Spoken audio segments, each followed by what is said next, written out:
I'm really excited about tonight's topic.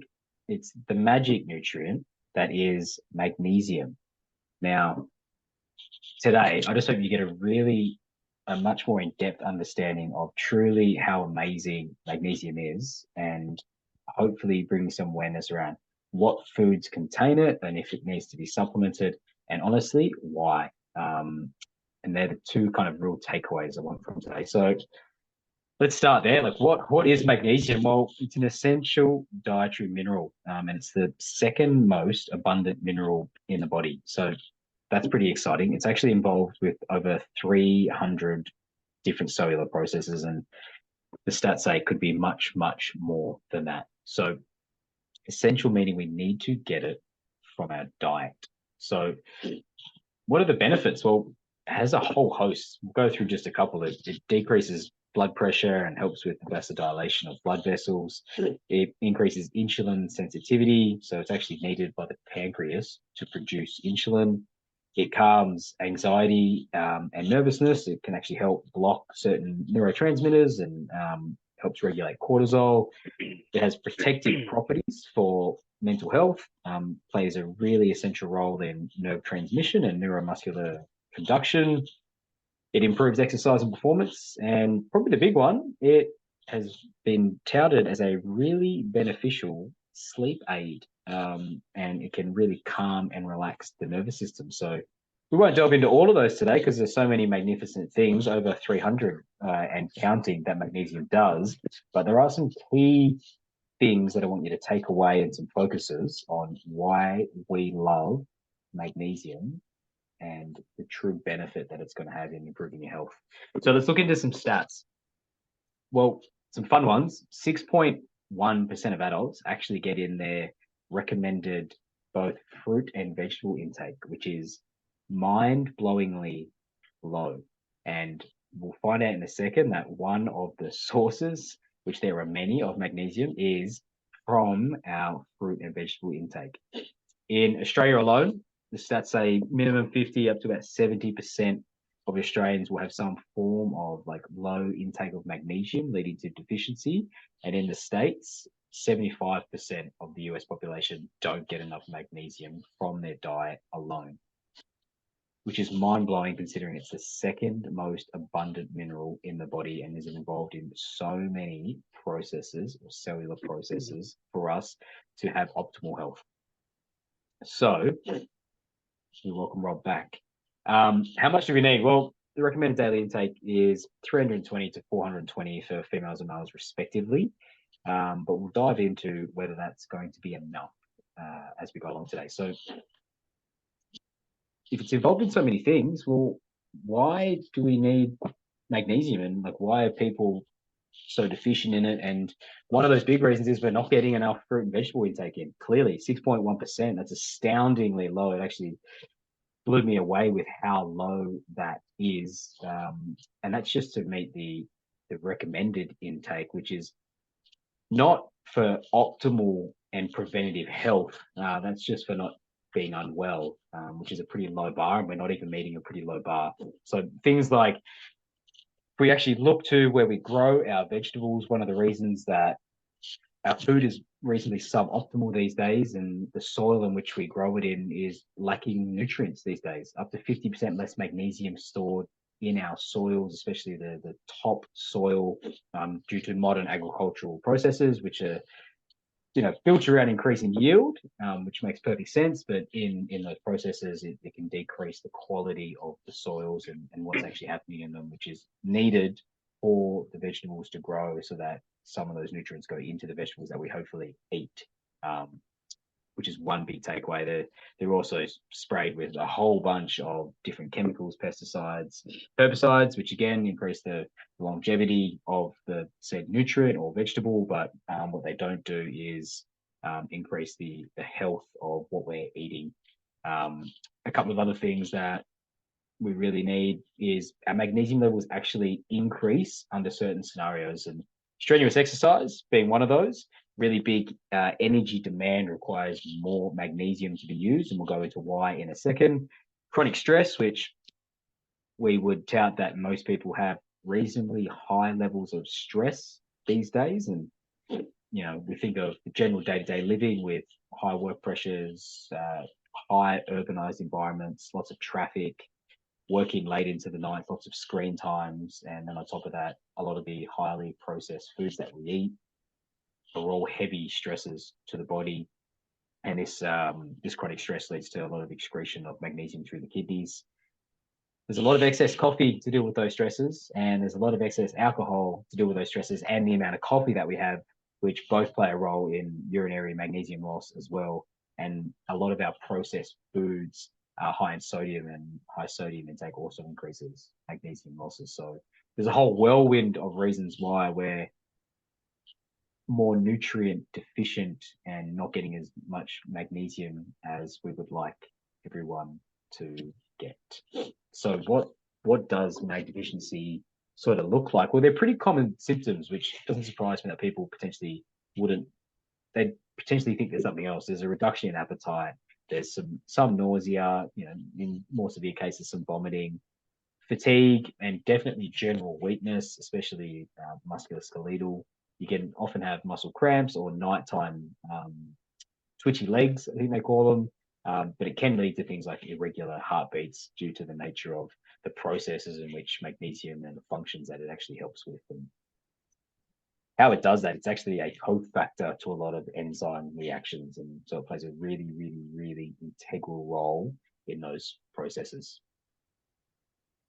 So let's delve into a couple of the main points that I think give magnesium the weight of why it's just such a super nutrient. Like one of the big heavy hitters is that it helps your blood sugar regulation, which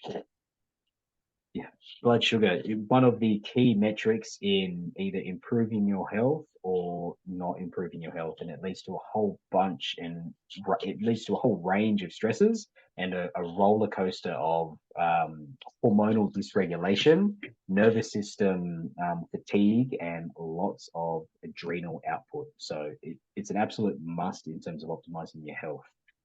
One of the things that magnesium does is it helps the pancreas actually produce this insulin. Like the pancreas needs magnesium for it, which it actually participates directly in this process. So it helps one of the enzymes which is involved in modulating insulin secretion, which is pretty amazing.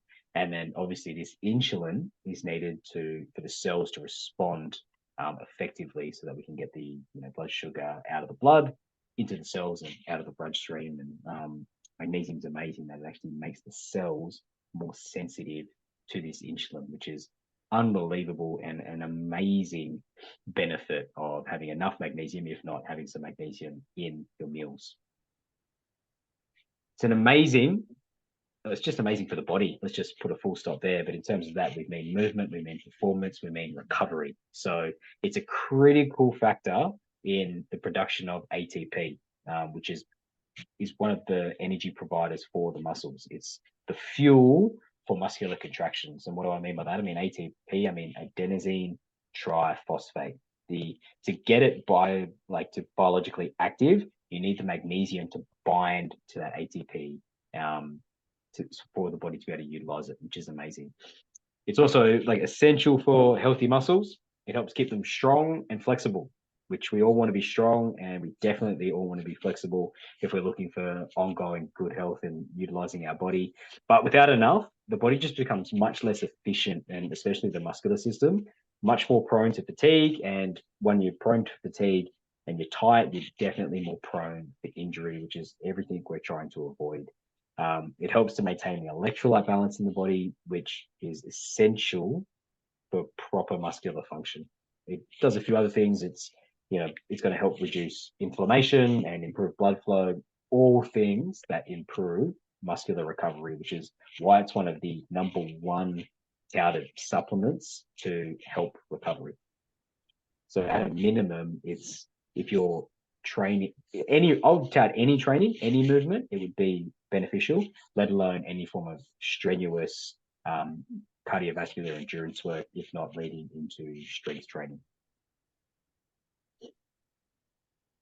So let's talk magnesium for stress, because we just touted we're much more stressed these days than we have been in the past, and magnesium is one of the key nutrients that's going to help us process all this stress. So it actually does a couple of things. It actually creates or helps create neurotransmitters through biosynthesis, which is incredible. And it actually helps these neurotransmitters be able to actually transmit. So it does a double function there. So for stress particularly, it works on both our pituitary gland, just in the brain, and the actual adrenal glands, which is really essential in our stress pathways. So in the pituitary gland, it actually modulates a hormone called ACTH, which is the hormone that travels from your pituitary gland to your adrenal glands to tell your adrenal glands to stimulate cortisol. And it helps modulate that pathway. It helps in your adrenals keep a homeostasis in your HPA axis, so that you can actually keep manageable levels of cortisol. So if that pathway is out of whack, then you'll make more ACTH, which means your adrenals will be told to produce more cortisol, and that leads to that's how we get systemic cortisol rises and systemically stressed. That leads to a lot of nervous system fatigue. It can lead to sort of like an adrenal resistance, and it can lead to a lot of inflammation in the body, and that causes a lot of downstream issues. Mainly, you're not going to recover very well. It's not going to allow your body to get rid of any of the body fat that most people are looking to get rid of. It's not going to allow you to sleep. It's not going to allow you to have really great energy levels and improve your cognition, because when your HPA axis is in that level of dysregulation, it's like having your car just sitting in the garage overnight, and we've just decided to leave a brick on the accelerator and it's just revving the engine all night long, which you might get away with for one night. I'm sure your car would suffer, but over time, it'll cause wear and tear to the things that we want in that car. The big one, and the one that I tend to use magnesium for the most, is sleep. I think it's one of the best sleep aids going around. It's super accessible. It's super easy. You could have a really high magnesium source with your dinner, or you can supplement. And what we're actually trying to do is we've just discussed how much stress people are under. If we talk stress, you should get a nice little boost in the morning.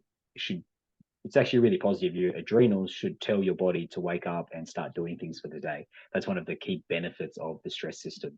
So it's really imperative that that actually happens. It should peak mid-morning, and then it should start to dissipate as the day goes on. That's kind of the rise and fall of your cortisol curve for the day. With all our day stresses, so coffee, traffic, work, deadlines, potential colleagues, that's not to mention health or blood sugar and extra coffees in the afternoon. Instead of dropping down for the afternoon, it often stays steady or even rises into the evening. Now, can I ask a question? Of course you can, Jeffrey. Can we add trainers in there as a source of stress? not your trainer, surely. Sorry. You absolutely can. But exercise, again, it can be a huge stressor for the body, especially if you're already stressed, which is a topic we'll delve into in another time. But with all those stressors, the amazing thing that magnesium does is it actually buffers cortisol. So it's actually incredible. We've just talked about the pituitary, adrenal pathways and how it's helping keep that level. Well, that is one of the key things that is going to help with your sleep. It hinders your sleep cycle if two things happen. If your cortisol is too high, because that means with your nervous system, there's a couple of different versions, but you've got an autonomic nervous system, which has an active sympathetic side and a less active parasympathetic side. The sympathetic side is all go, go, go, and the parasympathetic side should be rest, restorative, everything to do with, kind of cleaning the garbage out mentally and emotionally from your body and helping repair. Now, if your sympathetic is too dominant, which when you have loads of cortisol, it will be, and it'll be engaged, then that makes it really difficult for your sleep pathways to start for the day, because your body's being told that we need to be up and alert because our stress is high, not down regulating and getting into the restorative part of our day. Magnesium, especially when taken in the afternoon, buffers that, which is incredible. So we start to get a switch over to our parasympathetic earlier in the day, And at worst, it's just going to level out your cortisol, so it's not actually increasing into the evening. Really high cortisol really hinders things like melatonin production, which is going to start a lot of the sleep cycle for us into the evening. In the actual evening, the magnesium again will further enhance your parasympathetic activation by a couple of mechanisms. One of the things it does is it actively helps promote more GABA production. And GABA is the chief inhibitory neurotransmitter of the parasympathetic system. It down regulates your neurons. So instead of firing really quick and really hard, like we'd want them to at sort of 8, 9 a.m. when we're in traffic or at work, in the evening, we actually want those neurons to fire a little bit slower and actually be a little bit suppressed.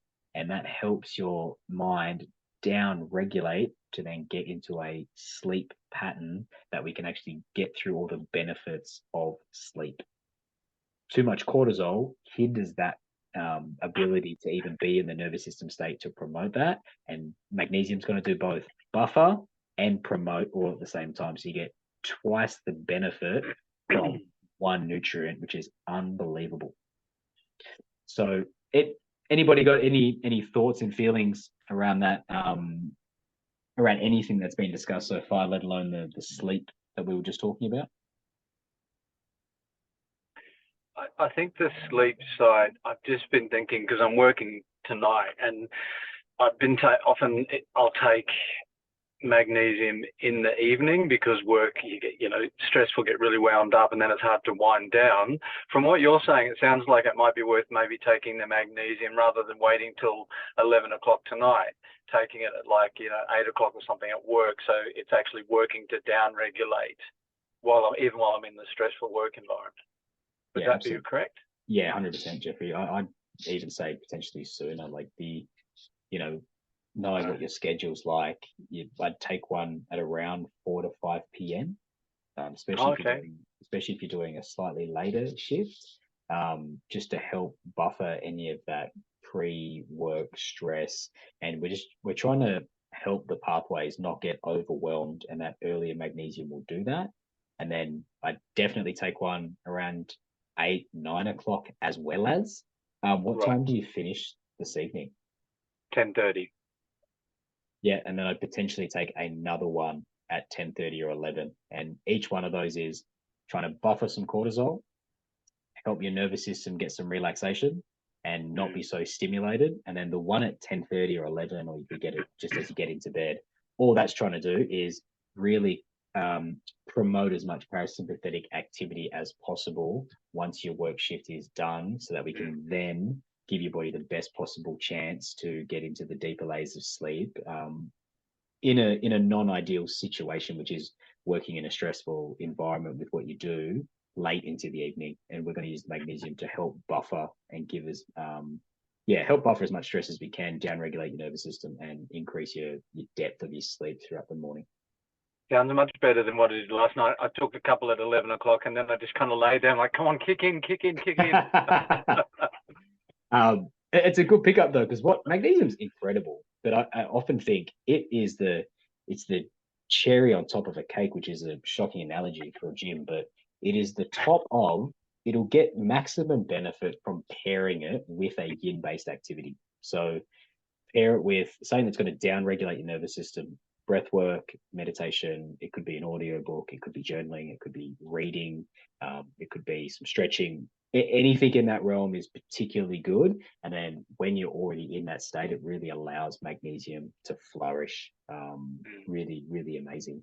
With your sources throughout the afternoon and evening, there's a couple of really easy ones. There's leafy greens are an incredible source of magnesium. A cup of cooked spinach has about 70 milligrams. About a cup of kale has about 40. Seeds and nuts are incredible. Just 2 tablespoons of chia seeds has 80 milligrams. Pumpkin seeds are about 140 to 160. Cacao is really amazing, and buckwheat is also one of the most amazing servings of it. Just a small handful serving has close to 80 to 100 milligrams. So I would recommend looking at a source and having a source with each meal in some capacity because it's utilized in so many interactions all the time, and we're living reasonably stressful lives. I think incorporating it throughout the day and then really prioritizing it late into the afternoon, evening will give people the maximum benefit from their magnesium, whether it's from food or through supplementation. And to be honest, I'd probably recommend both. Mm.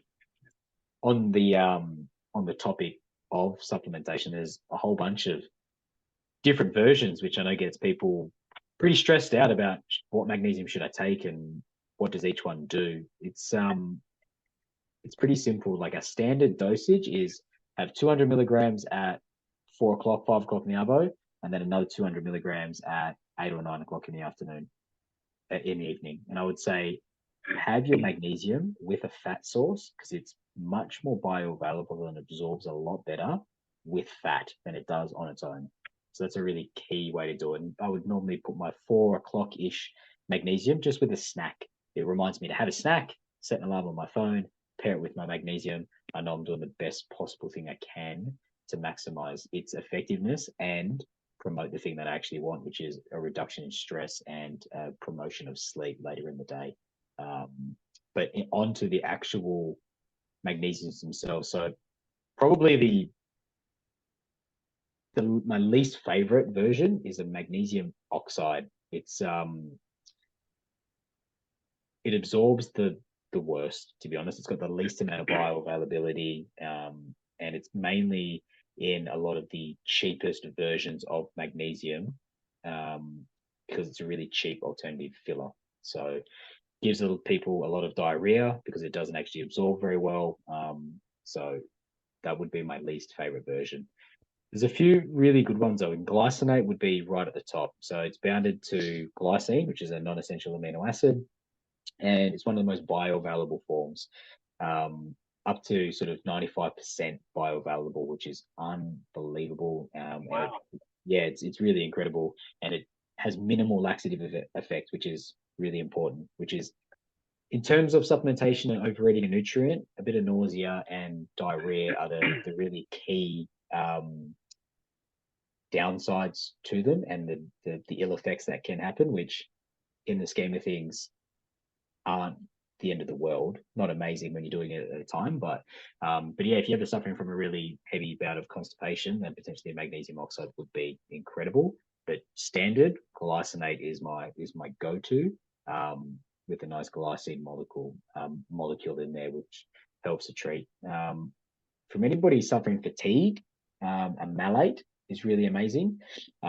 It's attached to a malic acid, which is incredible. It's a vital component in the enzymes that actually deal with ATP synthesis and energy production. So an amazing version for anything to do with energy base, which is incredible. And then there's been talks with, some of the sleep gurus out there with a 3 and 8, which works really well in a nighttime version. It helps to get into the brain and promotes a lot of the calming effects in terms of that parasympathetic activation that we were talking about, which is incredible. Out of curiosity, does Jeffrey definitely does. He was just saying, Ellen, do you take magnesium? Rob, if you can hear us, do you take magnesium? I do. I tend to cycle through different types. As soon as I finish one bottle, I'm on to a different form. And I'm close to finishing a bottle of glycinate at the moment. That's an amazing thing that Ellen's just said. It's something that we highly recommend, which is the body, love it, gets really, it gets so used to things that we do, and we notice it just in the gym, right? We do an exercise and it's incredibly difficult one week, and then the next week it's like we can fly through it and you don't get nearly as sore as you used to. The adaptation is incredible. Unfortunately, it does have a tendency to have that same adaptation to down regulation as much as it does to up regulation or exertion. So when you're taking your magnesiums, I love to do the same as Ellen, and I'll go through a bottle of a version that I feel like I need, and then I'll change a version or a compound of that version so that I can still help my body get the same net effects that I'm looking for to maximize the bioavailability and just the net effect on that absorption and my nervous system. So it's a really, really awesome pickup. On that one, if you do have digestive issues, you can actually get a spray or a topical cream. They work really well. I would recommend spraying it into your the elbow crease, into your knee, or under your feet, where the skin absorbs a little bit better. And it's really important because anything orally goes mouth, gut, or mouth, stomach, and then into your liver to processing, just in case it's toxic, which then it'll use some of that up before it then gives it to the bloodstream. Anything topical will bypass that system, so you'll get a much better absorption layer on that first round through, which for a lot of our stressed out, execs and people with kids, and Jeffrey, even for what you're doing tonight, I would highly recommend having that cream next to the bed or in the bedside table. 1 to 2 squirts will give you the recommended dosage, and you do that just as you get into bed to maximize how quickly it will be absorbed and the effectiveness of the dose. Okay. So they're really, really helpful tools. So if I could give you some takeaways to do today, team, it would be really simple. It would be magnesium is vital. It's so incredibly vital that we should prioritize actually where we get it in our diet and actively look at what we are going to eat in our meal prep for that week and figure out, does this have a magnesium source in it? Because it's so integral for optimal health. I would choose leafy greens, or making sure that there's at least a magnesium source in my breakfast, lunch, and dinner, which are going to be your staple meals of the day. I would recommend supplementing a good quality magnesium supplement at 4 o'clock and 8 o'clock, and pairing those with a fat source so you maximize the level of absorption and get the effectiveness that we're after. Because for a lot of the results in health and wellness, if you can regulate your blood sugar, if you can help yourself recover from the workouts, because there's no point working out and trying to get the results if we're injured. If you can help minimize the amount of stress in your life, and if you can maximize the amount of sleep and recovery, you'll feel much better. You'll be beaming with energy. You'll be a lot less stressed, and you'll be a lot closer to your goals than you will be if you don't prioritize the amount of magnesium in your diet.